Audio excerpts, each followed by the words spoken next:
નાની વાતમાં આપણે આજે જમનેશ મહાપ્રભુજીનું વચનામૃત જમનેશ સ્વરૂપામૃતમાં પાના નંબર 44 ઉપરથી લઈશું. જમનેશ સ્વરૂપામૃત પુસ્તક પાના નંબર 44. જમનેશ મહાપ્રભુજી બિરાજમાન છે અને ત્યારે ભગવદી સવાલ કરે છે કે મહારાજ ધીરાજ બલિહારી જાઉં, એમ ઘણું મનોહાર વિનંતી કરતા પૂછે છે. પુષ્ટિ ધર્મ જીવને પ્રાપ્ત થયો પછી જીવની ગતિ શું થાય, તેનું ફળ તેને શું મળે? એટલે કે પુષ્ટિ માર્ગમાં આવ્યા પછી જીવની ગતિ એટલે કે જીવને આગળ શું છે, આ જન્મ પછી આગળ શું છે અને એને ફળ શું મળે? હવે જવાબ આપે છે મહારાજ, અરે વૈષ્ણવો, तुम सब यह जानो जैसे कल्पवृक्ष चिंतामणि और अमृत को पान करने वालों को दरिद्रता की चिंता और मृत्यु को भय कैसो. એટલે આ કલ્પવૃક્ષ છે, ચિંતામણી છે અને અમૃત છે, એ એવી વસ્તુ છે જેનાથી દરિદ્રતા જતી રહે, અમૃતનું પાન કરવાથી મૃત્યુનો ભય ન રહે. તો આવી બધું જેની પાસે હોય વસ્તુ, તો એને શેનો ભય લાગે? ગરીબાઈ પણ જતી રહે અને મૃત્યુનો ભય પણ ન લાગે. જો જાને અમૃત કો પાન કિયો પછી મૃत्यु को भय कहाँ रहो. जो अपने आप कल्पवृक्ष चिंतामणि और अमृत को छांट दे तो सब ठोर दरिद्रता को भय है. એટલે કે જ્યારે અમૃતનું પાન કરી લીધું પછી મૃત્યુનું ભય ન હોય, પણ જો કલ્પવૃક્ષ છોડી દીધું અને અમૃત છોડી દીધું તો પછી ગરીબાઈ આવતા વાર ન લાગે.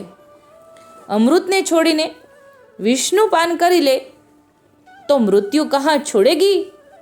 એટલે કે વિષ્ણુ પાન કર્યા પછી મૃત્યુ શું છોડશે? ના, મૃત્યુ આવશે જ. वैसे ही भगवत धर्म पुष्टि को जो जीव ने दृढ़ आश्रय कियो ताको सर्व कर्म धर्म भय छूट गयो.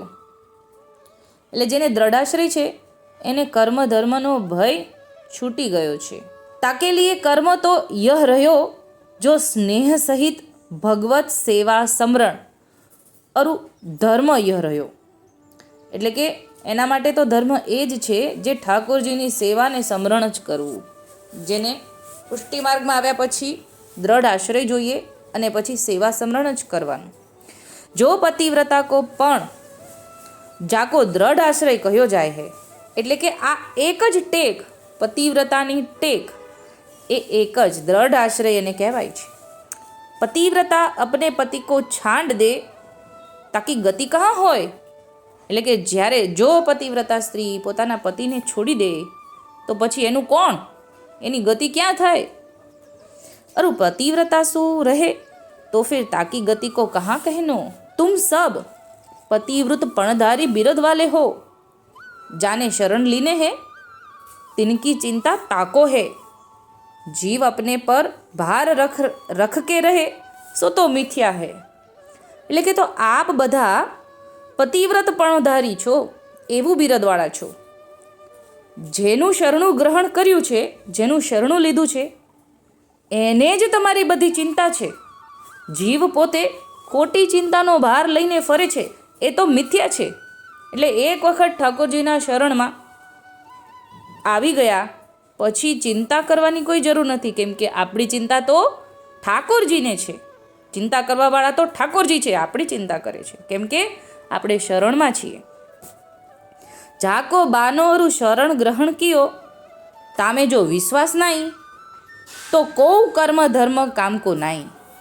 એટલે એકવાર જો શરણું આપણે ગ્રહણ કરી લીધું, શરણે આવી ગયા, પણ છતાંય વિશ્વાસ નથી તો ધર્મ કોઈ કામનો નહીં. और सब चबाब प्रलाभ है. जीव को अपनेपन को भार मन से उतरना चाहिए. मन में ऐसो न होना चाहिए कि मेरी गति कहाँ होएगी. એટલે કે જીવને એકવાર ઠાકોરજીના શરણે આવ્યા પછી મારી ગતિ ક્યાં થશે એવો સવાલ પણ ન આવવો જોઈએ. ગતિ તો जिसको तुमने प्रभु करके जान्यो है ताके हाथ है.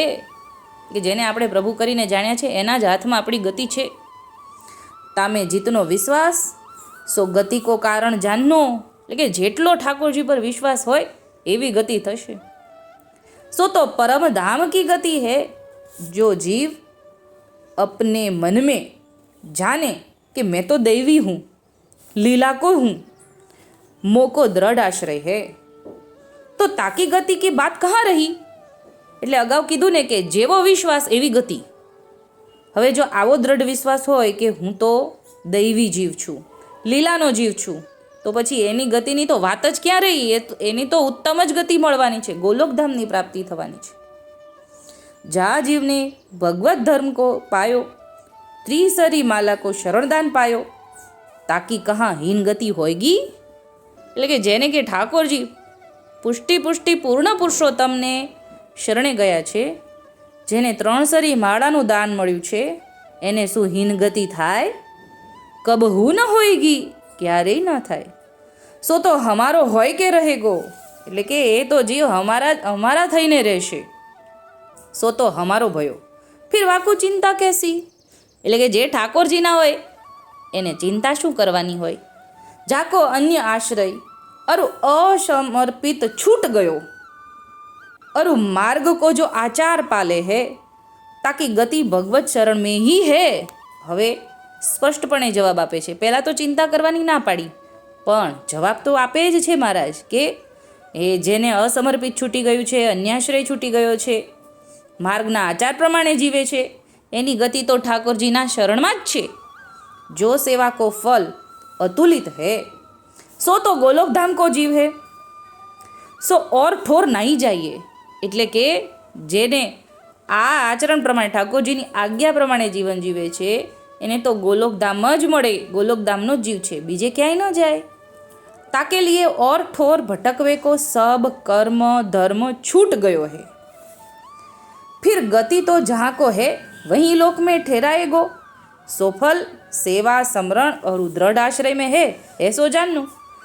એટલે કે જેને બીજી આસક્તિ ભૂતલમાં લૌકિક આસક્તિ છૂટી ગઈ છે, માત્ર ઠાકોરજીમાં આસક્તિ છે, ઠાકોરજીના ચરણારવિંદમાં સ્વરૂપમાં લીલામાં આસક્તિ છે, એને ગોલોકધામની પ્રાપ્તિ છે.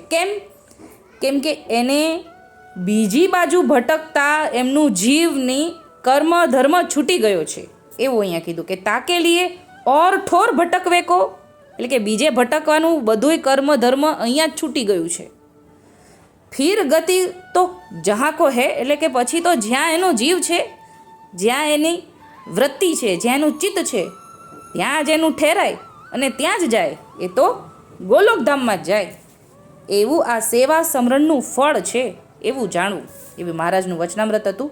વચનામૃતનું શ્રવણપાન કરીને હીરાજી રાણી ત્યાં બિરાજતા હતા, એ ખૂબ પ્રસન્ન થયા અને મહારાજને કહે છે, આપ તો ધર્મ ધુરંધર છો, કોટી કોટી વર્ણા લવ મહારાજ. પછી તો ભગવદીઓ મહારાજની સાથે ભગવદ ગુષ્ટ કરે છે. આજનો પ્રસંગ આપણે નાની વાતમાં આટલું જ. અત્યારે આટલું જ બોલીને મારી નાની વાતની વિરામ આપું છું. બોલું શ્રી ગોપાલ લાલ કી જય.